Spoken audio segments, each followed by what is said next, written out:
Tudo bem com você? Eu espero que sim. Nesta semana, o nosso Vale a Pena, aqui no canal do Observatório da TV, vai falar de uma pessoa que é sempre muito falada, né? Não só pelo seu programa fazer muito sucesso na nossa televisão há bastante tempo, mas ultimamente tem sido ainda mais falado, seu nome mais comentado devido a uma notícia que recebemos há alguns dias, não é? Sobre o fim do seu programa neste ano de 2021. Este programa é o Domingão do Faustão, não é?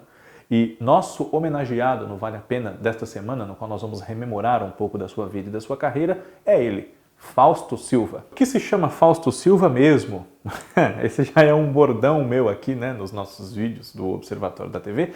Inclusive, canal esse no qual eu peço a você sempre que se inscreva, se não tiver feito isso ainda, né?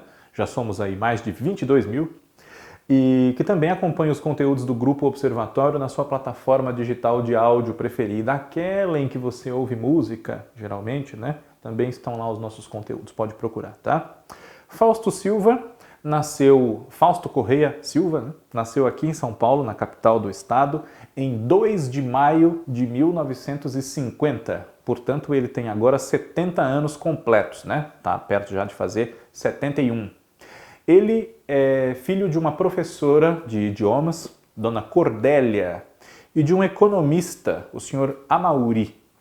E, embora tenha nascido aqui na capital, ele até os 19, 20 anos de idade viveu no interior do estado de São Paulo, em diversas cidades. Passou bastante tempo em Araras, onde ele chegou a ser coroinha e cultivou inclusive a ideia de, quem sabe, vir a ser padre. E viveu também em Campinas, no que hoje a gente chama de ensino médio. Ele chegou nessa época a ser colega de classe da Regina Duarte, a famosa atriz, não é? E já nessa época do ensino médio, né, do colegial, enfim, com 14, 15 anos, ele já começou a ter as suas primeiras experiências em rádios do interior. E nas rádios do interior ele não só foi locutor e repórter esportivo, uma função que também exerceria na capital em diversas estações, depois já adulto, né? Como também teve contato com o fazer do rádio de um modo geral, né? O próprio Fausto comenta que essa vivência dele em estações de rádio do interior o ajudou a compreender melhor a própria maneira de se comunicar com o público através desse veículo, né? Que é muito presente.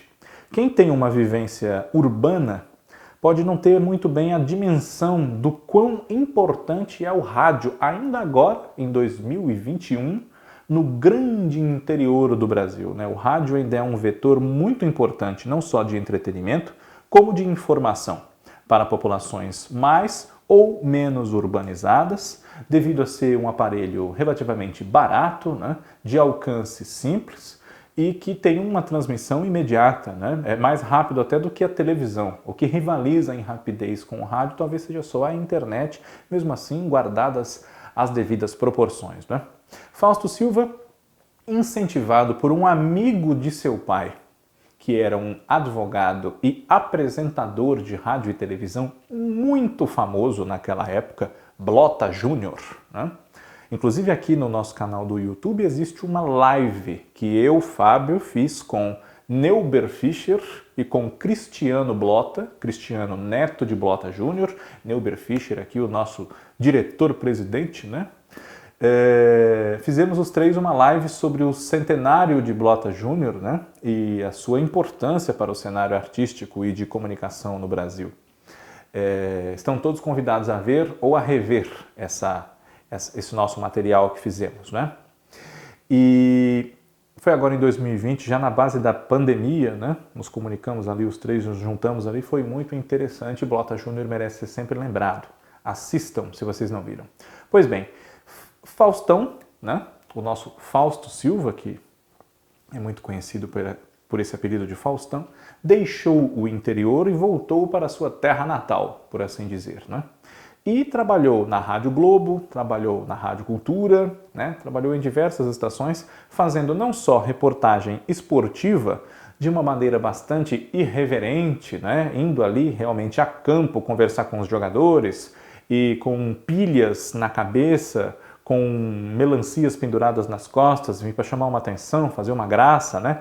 Na base também, às vezes, até do deboche, mas obtinha o que ele queria, né? Que era uma declaração, às vezes, até mais espirituosa dos esportistas e dos técnicos, enfim. Fausto Silva também teve uma passagem pelo jornalismo, digamos assim, mais sério, não é? Ele foi contratado pela TV Record e pela Rádio Record para apresentar noticiários nos dois veículos do mesmo grupo, né, da família Machado de Carvalho, entre o final dos anos 70 e começo dos anos 80, e teve no começo dos anos 80 uma primeira passagem pela TV Globo como repórter esportivo do Bom Dia São Paulo, que foi lançado em 1977, né? E naquela época era uma experiência relativamente nova de jornalismo matutino, com prestação de serviços, né? Uma coisa diferente do que se via no Jornal Hoje, à tarde, e no Jornal Nacional, à noite. Pois bem, nessa mesma época, na virada dos anos 70 para os anos 80, Fausto Silva também foi repórter especial do jornal O Estado de São Paulo. E em 1983 começou a dar uma guinada na sua carreira de jornalista, de repórter, para ser o apresentador que se forjou e nós estamos aí acompanhando até hoje, né? Ele começou a comandar na Rádio Excelsior um programa que fez muito sucesso aqui em São Paulo chamado Balancê, no qual ele tinha também a participação de um locutor muito famoso, Osmar Santos, né? E também de Tata Alexandre e Carlos Roberto Escova, que depois foram, junto com Fausto, fazer na televisão a ampliação do sucesso desse programa de rádio, né? Incentivados todos eles por Goulart de Andrade, uma figura já saudosa que também merece sempre ser lembrada, né? Havendo oportunidade, falaremos mais sobre ele aqui no Observatório da TV, já falecido, né?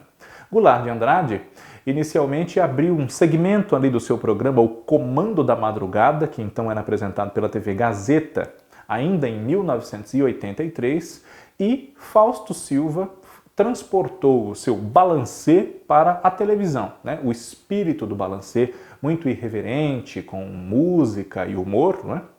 E começou então a trajetória do programa Perdidos na Noite, que logo depois trocou de emissora, saiu da Gazeta e foi para a TV Bandeirantes, inicialmente transmitido apenas em São Paulo, depois também começou a ser transmitido no Rio, com cada vez mais sucesso, chamou a atenção da crítica, chamou a atenção do público para aquele programa que podia ser considerado por alguns uma diversão um pouco trash, mas ao mesmo tempo tinha um princípio de abrir espaço para todas as vertentes possíveis da nossa música, né? Artistas dos mais diversos foram ao Perdidos na Noite, né? Sempre ali com suas apresentações alinhavadas e costuradas pelo humor de Fausto Silva, que às vezes debocha dele próprio, do estúdio, dos colegas, das condições da própria emissora, seja aquilo que ele está dizendo verdade ou não. Às vezes a gente nem sabe, né, o que é verdade e o que é brincadeira, e ele faz isso até hoje na TV Globo, não é? E o Perdidos na Noite, para que o público tenha uma ideia, né, era um programa que podia levar na mesma edição Tunico e Tinoco e Arthur Moreira Lima, né? Uma dupla caipira, uma dupla sertaneja e um dos pianistas mais renomados não só do Brasil como do mundo, né? Para que vocês tenham uma ideia do que era aquela bagunça organizada. E, como eu disse, foi chamando a atenção da crítica e do público a ponto de a Bandeirantes criar um outro programa para o Faustão na emissora, chamado Safenados e Safadinhos, que era exibido na semana, né? O Perdidos na Noite passou a sua trajetória, se não toda, em boa parte, de sábado para domingo, né? E em 1989, Fausto Silva ingressou na TV Globo novamente, mas agora não mais como parte do time do jornalismo, né? Ele se lançou na nova emissora como apresentador, comandando transmissões especiais de carnaval no Camarote do Faustão, e em março de 1989 estreou o Domingão do Faustão, que, portanto, vai completar no mês que vem seus 32 anos de estreia, né? É um programa que já se tornou indissociável do nosso domingo na TV e conforme chegar ao fim neste ano de 2021, como já foi anunciado, sem dúvida deixará uma lacuna, né? Porque, a exemplo de Chacrinha, de Flávio Cavalcante, de Bolinha, de Raul Gil, de Silvio Santos, de Haroldo de Andrade, enfim, de J. Silvestre, Ayrton Rodrigues e Lolita Rodrigues, enfim, de muitos apresentadores de programas de auditório, existe um prazer de certas pessoas de falar mal desse tipo de programa. E às vezes os programas de auditório dão até motivo realmente, abusam do mundo cão, abusam do sensacionalismo em nome da guerra da audiência, né? Que Faustão vê intensa desde o princípio, porque ele foi escalado para os domingos para compor uma concorrência real a Silvio Santos, que era o dono absoluto desse dia da semana e continuou sendo, mas não mais com tanta folga, inclusive chegando a perder a liderança para o horário do Faustão, que por esse motivo também ao longo dos anos flutuou muito em termos de duração, né? O programa tanto já durou aí cerca de 4 horas, quanto 2, 2h30, 1h30, 3h30, enfim, né? A duração e o próprio horário de início do programa sempre variou muito. Não só por conta de outras coisas, como transmissões esportivas, mas também por conta da concorrência com o SBT e mais recentemente também com a Record, não é? Mas o Domingão do Faustão, na sua essência, embora o apresentador também tenha, claro, envelhecido, revisto certas posturas, segurado um pouco a mão, né? Mas aquele Faustão muito irreverente que fazia piadas envolvendo até o nome do dono da emissora, Roberto Marinho, né? E que apresentava as brincadeiras que até hoje são lembradas porque acompanhou nesse começo dos anos 90 o controle remoto com conhecimento sobre TV, o jogo da velha, né? Até reality shows dentro do programa como Sufoco, ali no começo de 2000, final dos anos 90, né? Episódios bastante polêmicos dessa guerra de audiência, né? Como o Latininho, o sushi erótico, né? Os concursos das loiras do Tchan, enfim. É indissociável, gostemos ou não do Faustão e do Domingão, ambos, na trajetória do domingo e da própria televisão brasileira, né? Tanto quanto outro ícone do domingo, que é Silvio Santos. Então, é claro que depois dessas 3 décadas, e já mais, né? 32 anos o programa vai completar, ele vai fazer falta. Nem que seja para que a gente tenha outro assunto que procurar para poder falar mal, não vai mais poder pichar o Domingão na segunda-feira, né? Só que, a parte essas concessões na guerra da audiência que o programa teve que fazer ou quis fazer, enfim, não importa, nós também tivemos grandes momentos que são positivos e também são bastante lembrados e exaltados, né? Como as homenagens aos artistas no Arquivo Confidencial e no Troféu dos Melhores do Ano, que muita gente tira sarro, diz que é o Troféu dos Melhores da Globo, e até é mesmo, né? A Globo não coloca gente de outra emissora concorrendo a esse prêmio, ainda, quem sabe venha a colocar, enfim, né? Mais recentemente, de grande sucesso, quadros como A Dança dos Famosos e o Ding Dong, que hoje cobrem uma parte que seria antigamente de uma diversão um pouco mais para o riso, né? Além das videocassetadas, também as Olimpíadas do Faustão, com provas históricas, né? A gente ri só de lembrar a ponte do rio que cai e coisas assim, né? O Domingão do Faustão realmente vai fazer muita falta. E Fausto Silva, muita gente talvez não pare para reconhecer, mas a sua rapidez de raciocínio, que às vezes se converte em interromper o entrevistado, né? Eu me lembro de uma passagem da Glória Menezes, que ela estava lá, e ele diz para ela responder qualquer coisa, e ela fala, não vou mais dizer mais nada, porque você não deixa a gente falar, não sei por que você chama a gente aqui se você não deixa a gente falar. E eu que não me recordo agora, mas talvez outras pessoas tenham tido reações semelhantes, ao vivo até, né? Mas o programa do Faustão e o trabalho do Faustão na televisão tem essa característica da irreverência, de praticamente tudo poder acontecer ali, não é?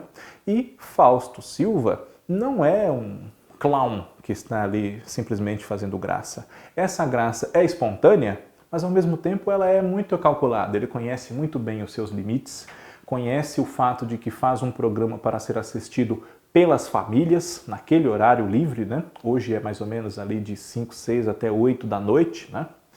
E essa consciência da importância e do papel que esse trabalho tem no entretenimento do público brasileiro que o prestigia há tanto tempo é que ajudam a sustentar não só a altura, a estatura de Faustão entre os apresentadores de TV, como esse programa que sim vai fazer muita falta e quem hoje picha vai falar bem e com saudade no final deste ano, quando o Domingão do Faustão deixar de existir, né? Os motivos para que o programa saiam do ar ainda estão sendo apurados, esclarecidos, revelados, né?